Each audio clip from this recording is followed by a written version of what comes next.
السلام علیکم ګرانو هیوادوالو، خدای دې وکړي چې ټول روغ جوړ او خوشحاله اوسئ. امید لرم چې ژوند به مو ښه روان وي. یو نوی درس ته ښه راغلاست.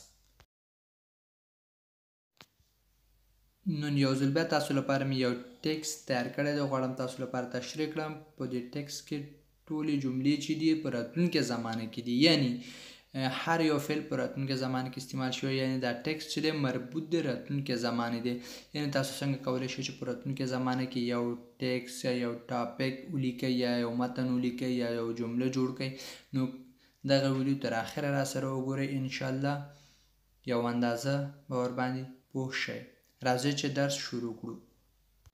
اوس دغه ټکسټ دو ځلې په فرانسوي ژبه کې همداسې تاسو لپاره لولم او دریم ځلې په پښتو ژبه کې تاسو لپاره ترجمه کوم. Tous les matins, Paul se réveillera à 6 heures. Il restera un peu au lit et il se lèvera à 6h30. Ce sera assez tôt pour elle. Elle prendra sa douche et elle s'habillera. Ensuite, elle prendra son petit déjeuner. Pendant son petit déjeuner, elle lira un peu et elle écoutera la radio. Après avoir pris son petit déjeuner, elle s'occupera de ses plantes vertes. Ensuite, elle se préparera pour partir au travail.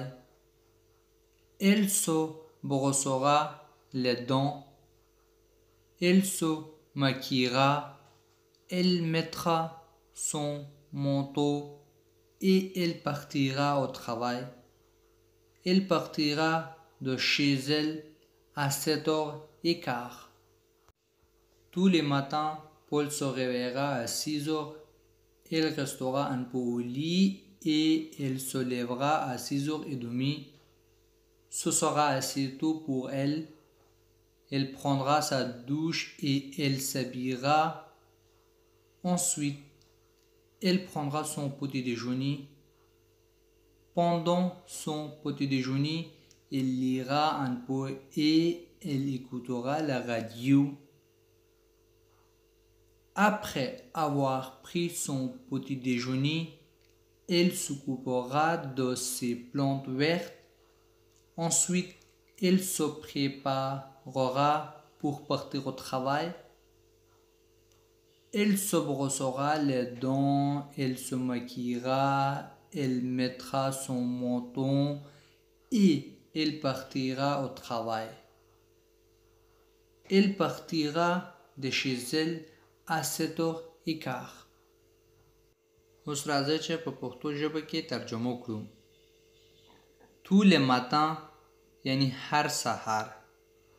Paul se réveillera à 6 heures. Paul د یو ښځې نوم دی. Paul به ویښ کېږي 6 بجې. Il restera un peu au lit او یو اندازه به یو لږ غوندې به خپل کټ کې پاتې کېږي. Et il se lèvera à 6h30 او 6:30 بجې به له کټه پاسېږي. Ce sera assez tôt pour elle. دا به ډېر وختي وي هغې لپاره. Elle prendra sa douche او هغه حمام به کوي او هغه به یو دوش اخلي یا حمام به کوي. Et elle s'habillera او هغه بیا خپل جامې به اغوندي. Ensuite بیا elle prendra son petit déjeuner او هغه به سهار چیسکي یا سباناري کوي. Pendant son petit déjeuner د سباناري یا د سهار چای په وخت کې یا د سباناري په جریان کې elle lira هغه یو څه لولي. un peu یو لږ غوندې یو څه لولي. Et elle écoutera la radio او هغه به راډیو اوري. Après avoir pris son petit déjeuner سهار ډوډۍ د خوړلو څخه وروسته به elle s'occupera de ses plantes vertes او هغه به د خپل شنه نباتاتو سره به یو څو دقیقې مشغول کیږي. یو څو دقیقې خپل شنه نباتاتو سره به ځان مصروف کوي. Ensuite بیا elle se préparera pour partir au travail او وروسته به خپل ځان تیاروي کار د تلو لپاره خپل ځان تیاروي il se brossera هغه به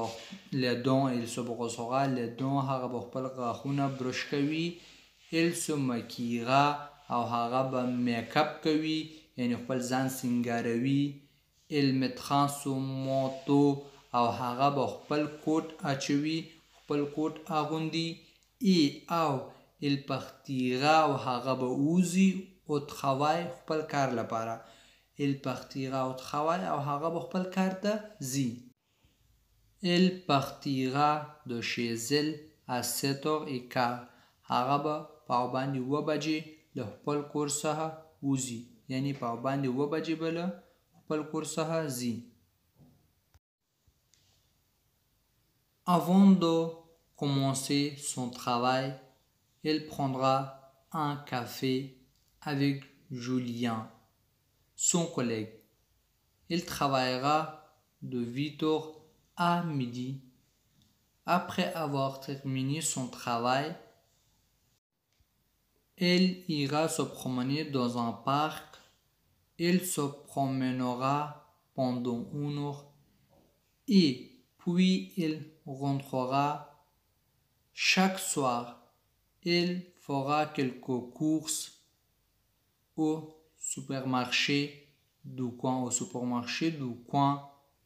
Il parlera quelques minutes avec la voisine et il rentrera pour préparer le repas.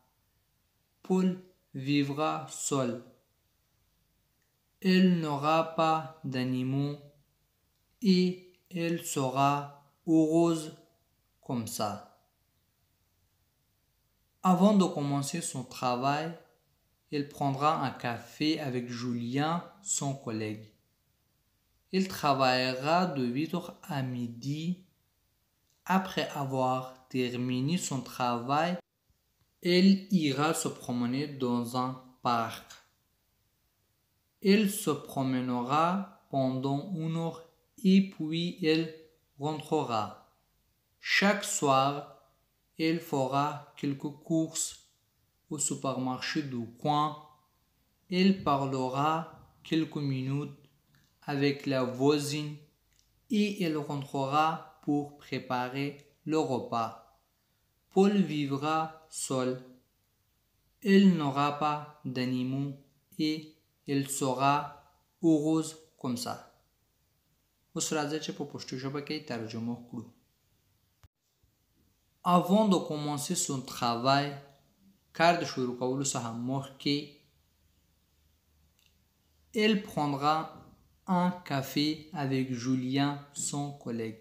هغه به یو کافي سکي د خپل کار همکار چې نوم یې جولیان دی هغه سره به یو کافي سکي.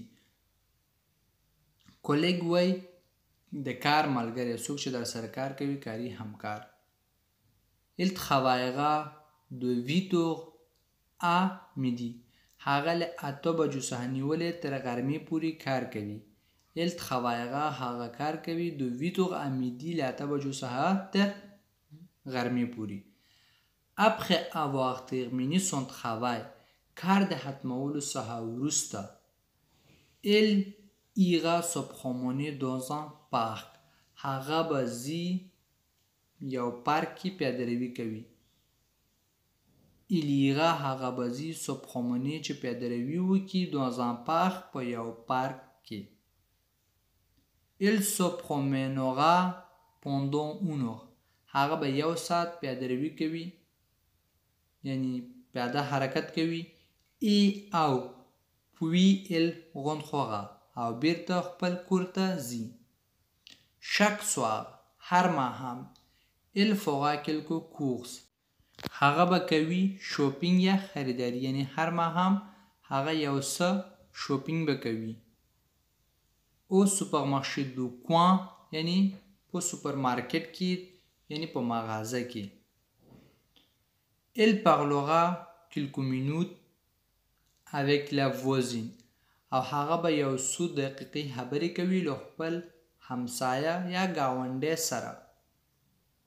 ای غوند خو هغه او هغه بیرته ځي خپل کور ته پوخ پښې په هغې لغوپا چې ماښام لپاره یعنی ډوډۍ تیار کړي پښې په هغې لغوپا ډوډۍ تیارولو لپاره پل vivre seul پل چې دی یوازې ژوند کوي il n'aura pas d'animaux هغه به حیوانات نه لري ای او il sera heureux comme ça او هغه به همداسې خوشحاله وي دا زمونږ درس امید لرم چې ورباندې پوه شوي به یاست په دې درس کې ټول فعلونه په راتلونکي زمانه کې استعمال کړي دي ټولې جملې په راتلونکي زمانه کې جوړ کړي دي دې له خاطره چې تاسو پوه شئ چې په راتلونکي زمانه کې څنګه یو جمله جوړول کیږي څنګه یو فعل استعمالول کیږي